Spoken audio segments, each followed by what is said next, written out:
스크린에 비춰진 증거 자료들이 회사 창립 기념일 행사장을 얼어붙게 만드는 순간 나는 20년 만에 부모님께 드리는 마지막 인사를 올렸습니다. 하지만 그 순간까지 내 심장은 찢어지고 있었습니다. 사랑했던 남자가, 내가 평생을 함께하기로 약속했던 그 사람이 바로 저 자리에 서 있었으니까요. 제 이름은 유나입니다. 올해 38. 20년 전 저는 18살 고등학생이었습니다.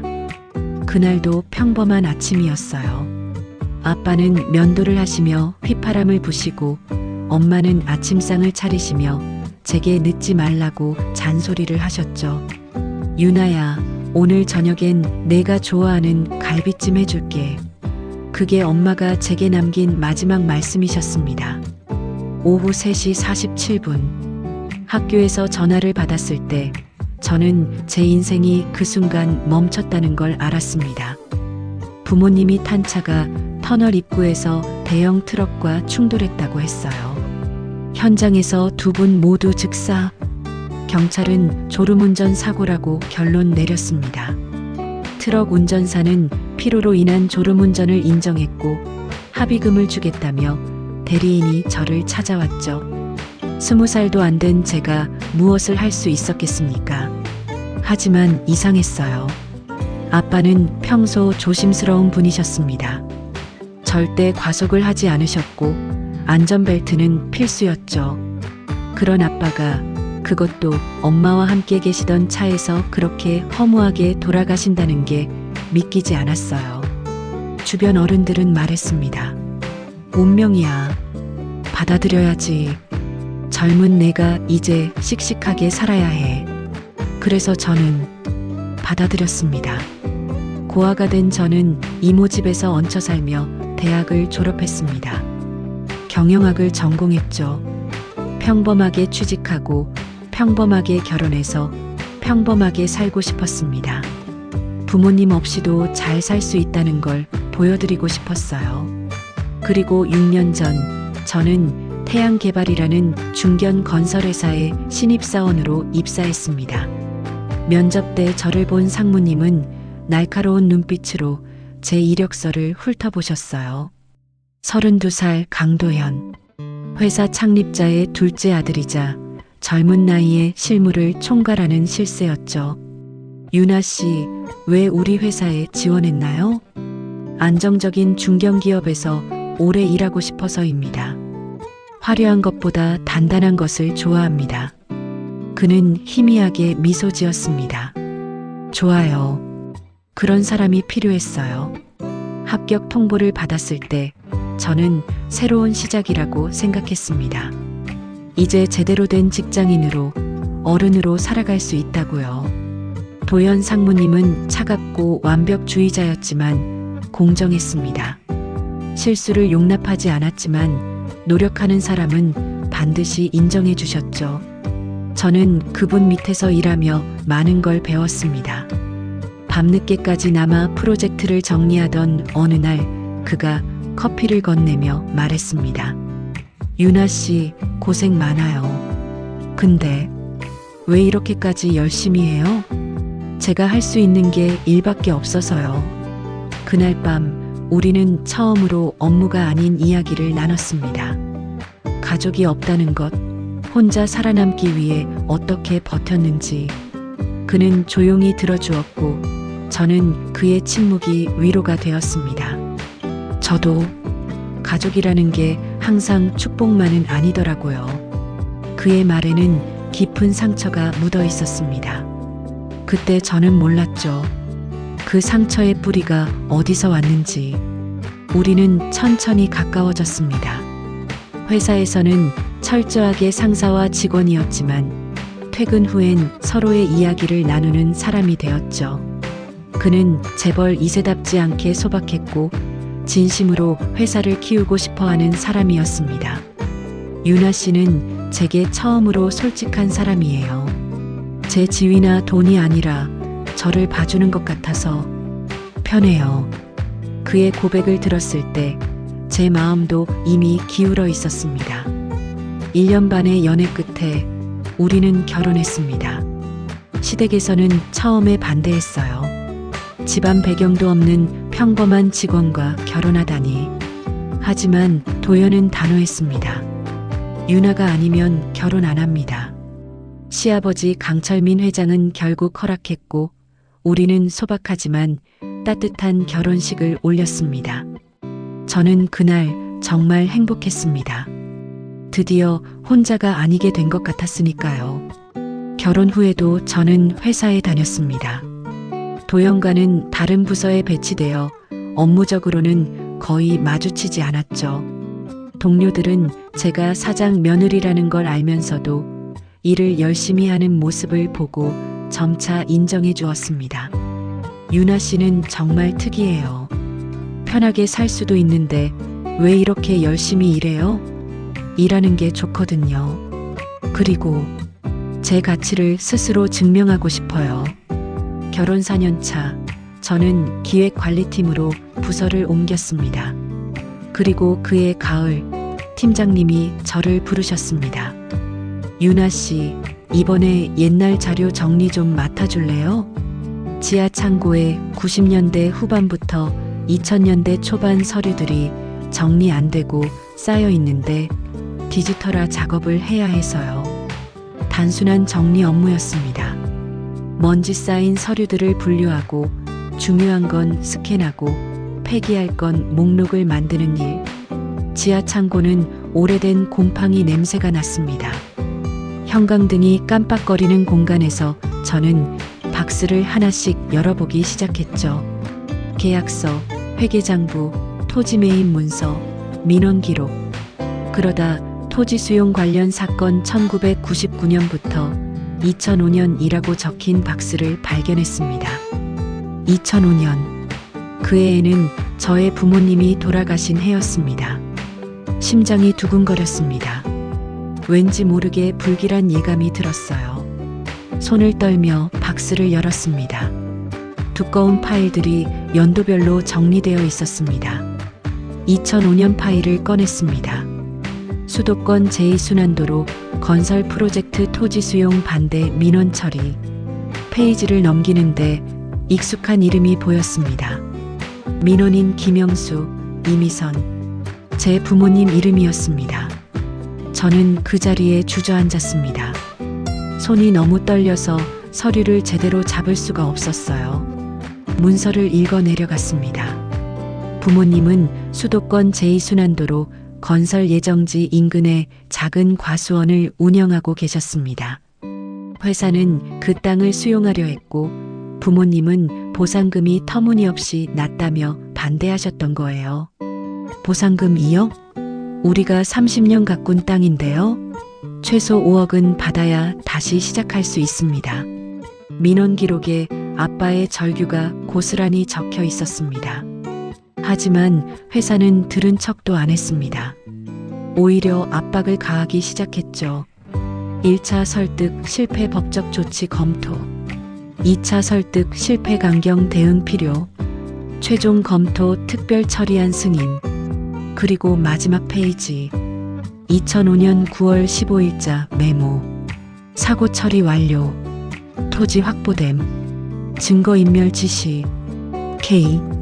그 옆에 클립으로 고정된 얇은 종이 한 장. 교통사고 보고서 사본이었습니다. 사고 일시 2005년 9월 14일 15시 47분. 사고 장소 우남 터널 입구. 사망자 김영수 42세, 이미선 40세. 저는 숨을 쉴 수가 없었습니다. 20년 전 그 사고가 우연한 사고가 아니었다는 겁니다. 손으로 입을 막았지만 울음이 터져 나왔습니다. 창고 안에서 저는 한참을 울었습니다. 누구도 없는 그곳에서 저는 부모님을 다시 잃었습니다. 얼마나 울었을까요? 정신을 차렸을 때 제 안에는 울음이 아닌 다른 무언가가 끓어오르고 있었습니다.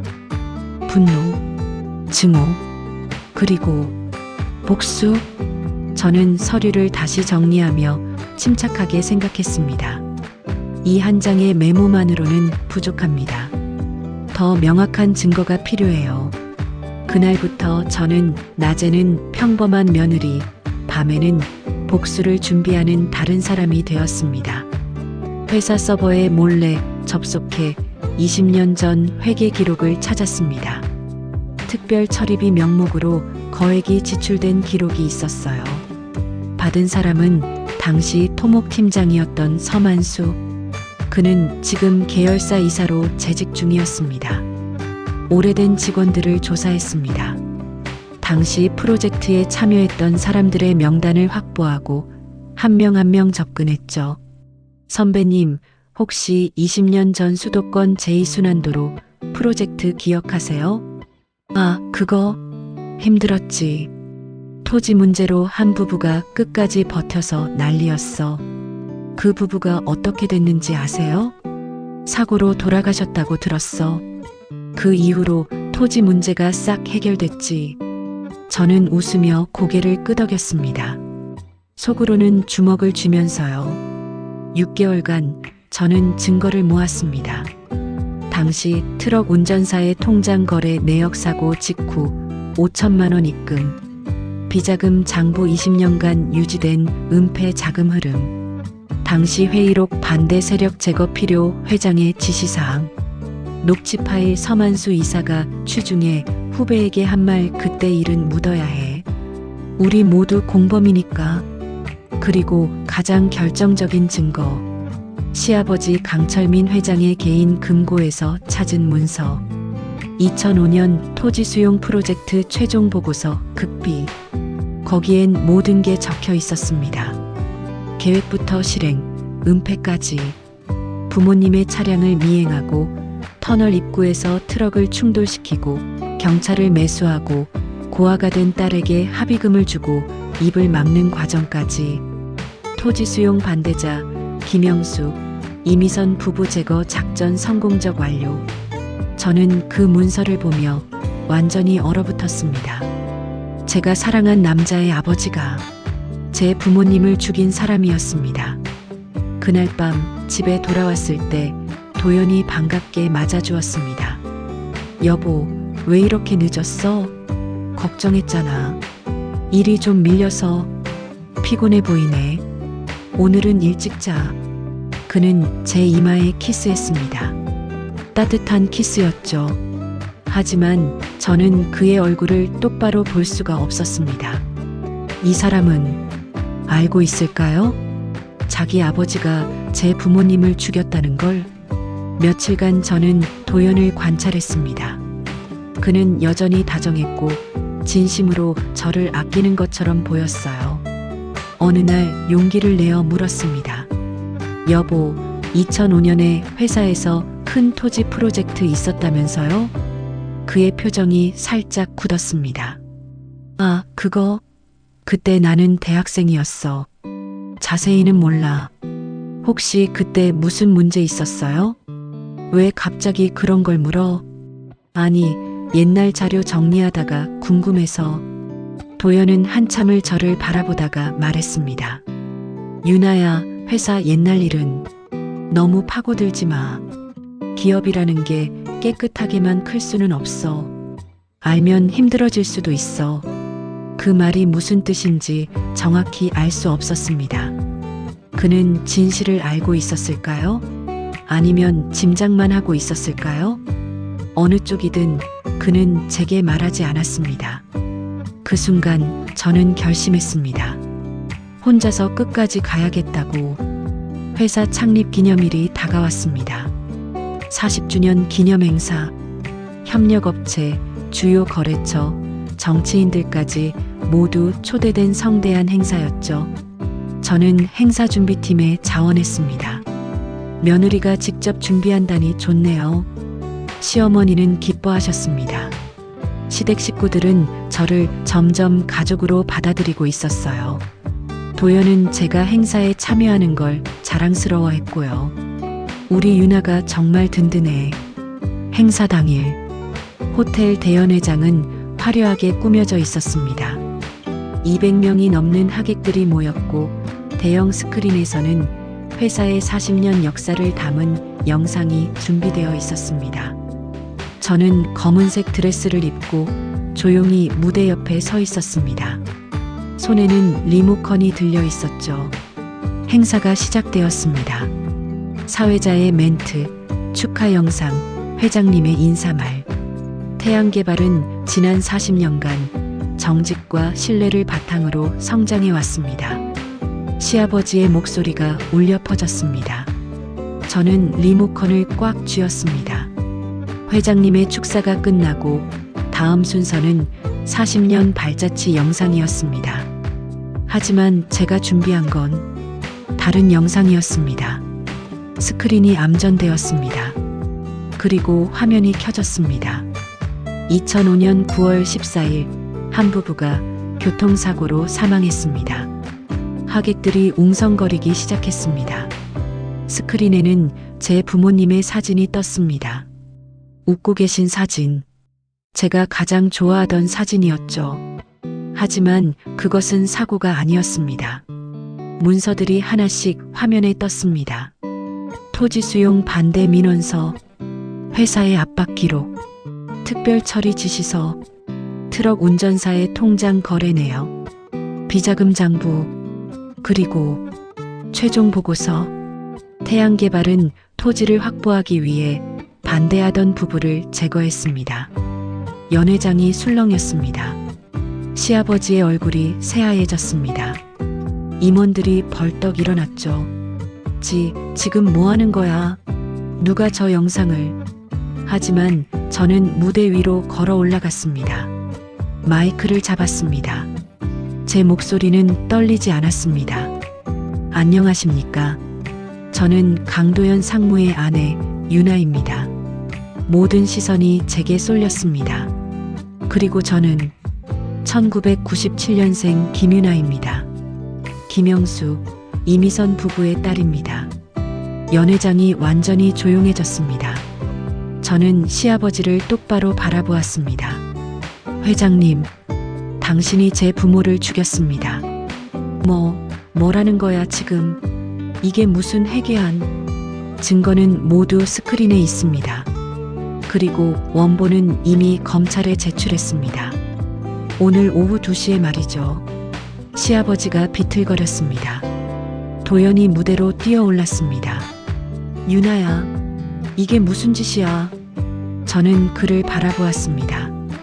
그의 눈에는 배신감과 혼란과 고통이 담겨 있었습니다. 미안해요, 도연 씨. 유나야, 제발. 이건 아니잖아. 우리가 뭔데? 우리는 아무것도 아니었어요. 처음부터요. 거짓말이었습니다. 우리는 무언가였습니다. 적어도 저에게는요. 하지만 그 무언가는 부모님보다 소중할 수 없었습니다. 20년 동안 저는 몰랐어요. 부모님이 왜 돌아가셨는지, 누가 그렇게 만들었는지. 하지만 이제 알았어요. 그리고 갚았습니다. 연회장은 아수라장이 되었습니다. 기자들이 몰려들었고 하객들은 당황해서 빠져나갔으며 경찰이 들이닥쳤습니다. 강철민 회장은 그 자리에서 체포되었습니다. 서만수 이사와 당시 프로젝트 관계자들도 모두 연행되었죠. 도연은 그 자리에 무너져 앉아 있었습니다. 저는 그를 마지막으로 한번 보았습니다. 그리고 돌아섰습니다. 그로부터 3개월 후 검찰 조사가 끝났고 재판이 시작되었습니다. 언론은 연일 토지 비리 살인 사건을 보도했고 태양개발은 순식간에 무너졌습니다.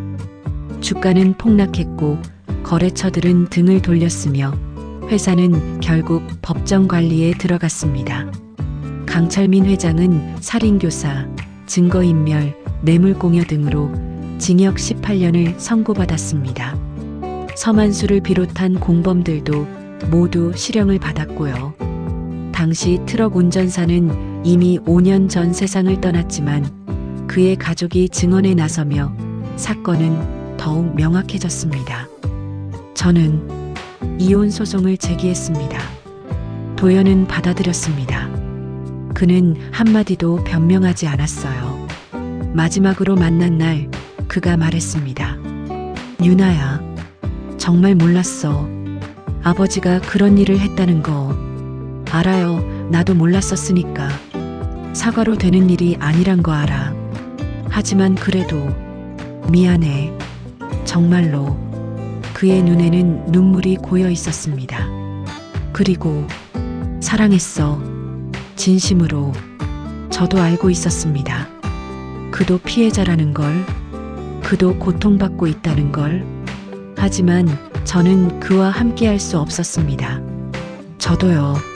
사랑했어요. 그게 제가 그에게 한 마지막 말이었습니다. 이혼이 확정된 후 저는 새로운 회사로 이직했습니다.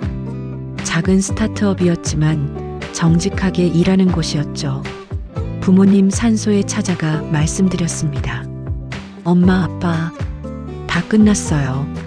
이제 편히 쉬세요. 바람이 불었습니다.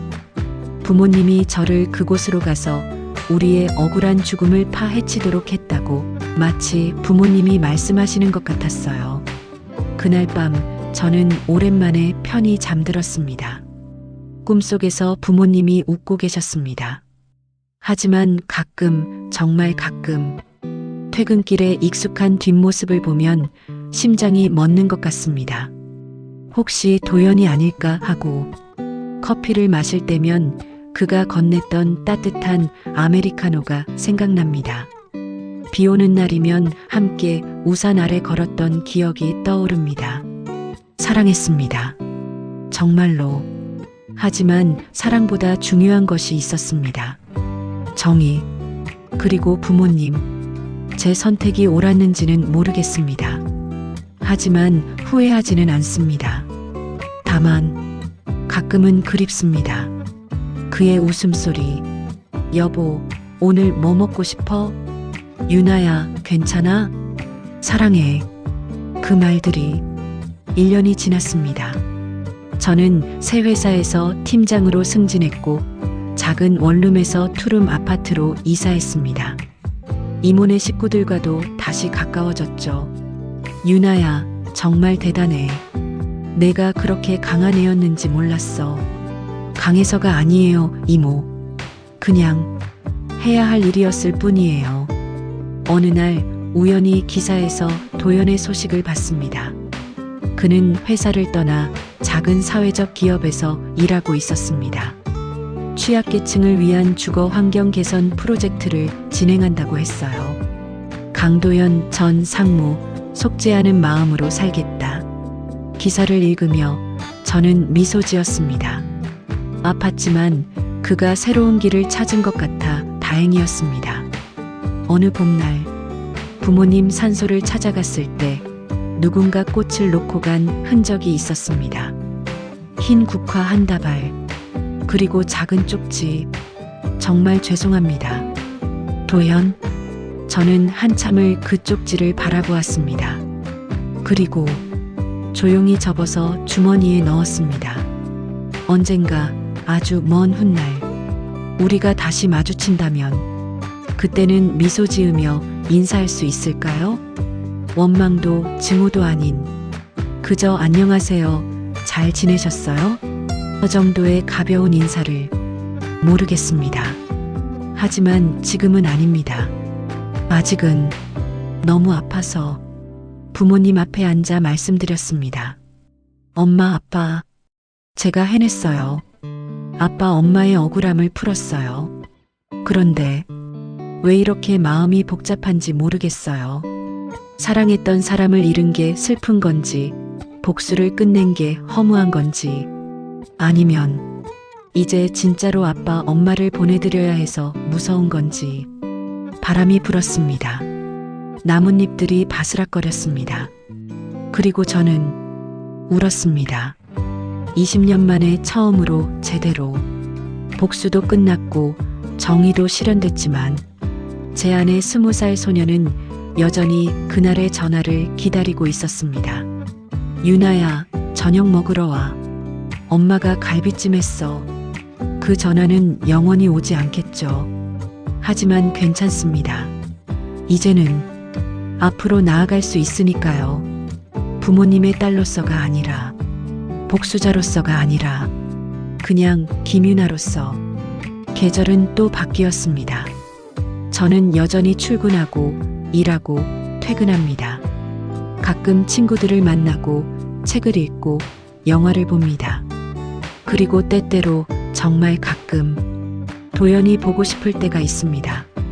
사랑했으니까요.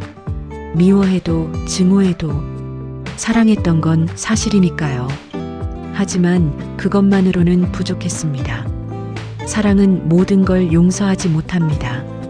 적어도 제게는요. 당신들이 제 부모를 죽였습니다. 그날의 선언이 제 인생을 바꿔놓았습니다. 복수는 달콤하지 않았습니다. 정의는 따뜻하지도 않았습니다. 하지만 필요했습니다. 그리고 저는 해냈습니다. 이제 저는 살아갑니다. 부모님을 가슴에 품고 도연을 추억으로 남기고 그리고 저 자신을 위해. 이 사연을 여러분은 어떤 시각에서 보셨나요? 구독, 좋아요는 또 다른 사연과의 만남입니다. 꼭 눌러주세요. 감사합니다. 건강하세요.